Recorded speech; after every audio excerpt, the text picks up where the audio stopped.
হতাশ হয়ে যাচ্ছে মার্কিন সৈন্যরা, ছিঁড়ে ফেলতেছে ট্রাম্পের ছবি। রীতিমতো অস্বাভাবিক পরিস্থিতি হয়েছে মার্কিন সৈন্যদের মধ্যে।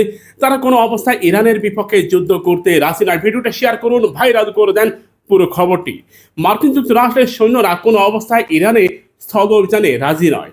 এক্ষেত্রে তারা ডোনাল্ড ট্রাম্প প্রশাসনের কাছে বেশ কয়েকবার চিঠিও দিয়েছে, কিন্তু মিস্টার ট্রাম্প কোনো অবস্থায় তাদের চিঠির গুরুত্ব দিতে রাজি নয়। সেখানে স্থল অভিযানের জন্য ইতিমধ্যে 5,000 সৈন্যকে মোতায়েনের সিদ্ধান্ত নিয়েছে ডোনাল্ড ট্রাম্প। যুদ্ধ বন্ধের জন্য মরিয়া ডোনাল্ড ট্রাম্প। কেন এমনটা হয়েছে? আমেরিকা আফগানের বিপক্ষে, ইরাকের বিরুদ্ধে, সিরিয়ার বিরুদ্ধে, ভিয়েতনামের বিরুদ্ধে দীর্ঘমেয়াদী যুদ্ধ করছে। এখানে লাখ লাখ মার্কিন সৈন্যের উপস্থিতি ছিল, কিন্তু মাত্র 5,000 সৈন্যের ভিতরে কেন এত হতাশা বিরাজ করেছে? কেন আমেরিকা ইরান যুদ্ধে অংশগ্রহণ করতে চায় না সরাসরি স্থল অভিযানে? এর কারণ হচ্ছে তারা জানে তারা বেঁচে ফিরবে না। তাই পরিবার পরিজন সবারই রয়েছে। ইরান একটা খ্যাপাটে রাষ্ট্র। ইরান এমন একটি রাষ্ট্র যে রাষ্ট্রের বিপক্ষে যুদ্ধে বিজয় অর্জন করা বেশ কঠিন। ইতিহাসে কখনোই ইরানকে কেউ যুদ্ধে পরাজিত করতে পারেনি। আর সেখানে আমেরিকা কিনা ইরানের বিরুদ্ধে স্থল অভিযান করবে? এই পৃথিবীতে যতগুলো কুখ্যাত বাহিনী রয়েছে তার মধ্যে অন্যতম একটি বাহিনী হচ্ছে ইরানের বিপ্লবী গার্ড। এই বিপ্লবী গার্ডের সামনে আমেরিকান সৈন্যরা যে কতটা অসহায় থাকবে সে সম্পর্কে বক্তব্য দিয়েছে আমেরিকার সাবেক রাষ্ট্রমন্ত্রী কন্ডোলিজা রাইস।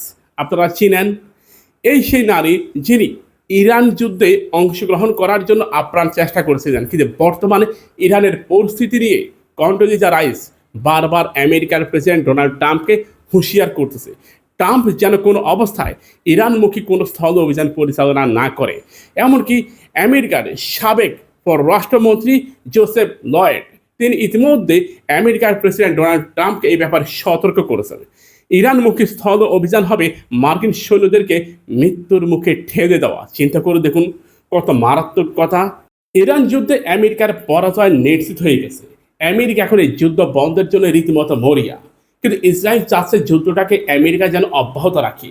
আর এই যুদ্ধে পাকিস্তানকে জড়ানোর জন্য ইহুদিবাদী ইসরায়েল কি করতেছে? সৌদি আরবকে এই যুদ্ধে টানতেছে। চিন্তা করে দেখুন, সৌদি আরব যখন যুদ্ধে জড়িয়ে যাবে নিরাপত্তা চুক্তির কারণে ইরানমুখী হামলা করতে বাধ্য হবে পাকিস্তান। পাকিস্তানের জনগণ যথেষ্ট পরিমাণে এই ব্যাপারে সতর্ক।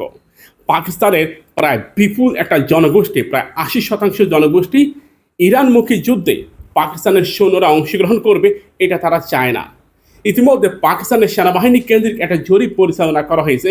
ইরানমুখী যুদ্ধে পাকিস্তান যদি কোনো প্রকার সৌদি আরবের পক্ষ থেকে যুদ্ধে অংশগ্রহণ করে সেক্ষেত্রে পাকিস্তানের সাধারণ জনগণ রাজপথে নামবে, 80% জনগণ। চিন্তা করে দেখুন, পাকিস্তান এই কারণেই এই যুদ্ধটাকে আলোচনার টেবিলে নিয়ে এসেছে।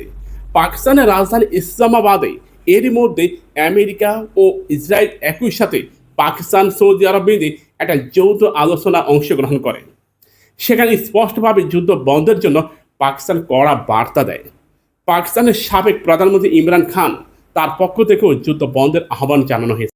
আমেরিকা কি স্থল অভিযান পরিচালনা করবে? আপনার মতামত আমাদেরকে জানান, আমরাও জানতে চাই আমার ভাইরা কি চিন্তা ভাবনা করে। আমেরিকা ইরানমুখী স্থল অভিযান করলে কতজন সৈন্য বেঁচে ফিরবে? কমেন্টের সংখ্যা দেখুন।